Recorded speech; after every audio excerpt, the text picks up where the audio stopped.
asalaamaaleykum wa rahmatullah mbokk julli yi noo ngi leen di nuyu te di leen siyaara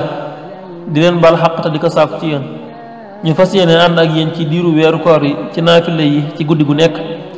di ko sukkandikoo ci téereb sëriñ Suhaybu Mbàkke bu tudd Qurratul Ayni di dimbali koo kàttanul sunu borom subhanahu wa taala njëkk loolu ñuy sàkku ci yéen képp koo xam ne abonné goo ci seen YouTube bi na Aynul Hayaat nga daal di gaaw daal di ci abonné ngir bu ndugalee naafile yi ngeen mën cee jot ak mbooleem yi am njëriñ yi fi am ci bëccëg bi yëpp naafile guddik ñaar fukkeel ga ak juróom benn nag fukki rakka la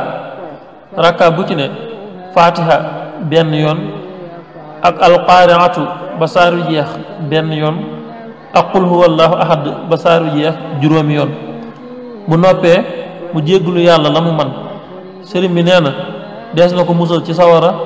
dana mel ne ku wóor diirub jamono jépp te dees na ko ca bindal tuyaaba ju toll ne li mu biddiw yëpp ak xobi garab yëpp ak tuyaaba ju fees diggante asamaan ak suuf te bu dekkee dees na ko booleeg jibril ak mikail ak israfil ak asrail ñu gingo ko ba tàbbal ko aljanna bu ko defee kon ñu ñaan yàlla sunu borom subhanahu wa taala mu nanguñu sunu koor nanguñu sunu ay jaamu yàlla ci barkab Seexul Xadiim jërë ngeen jëf wasalaamu aleykum wa rahmatullahi taala wa barakaatuh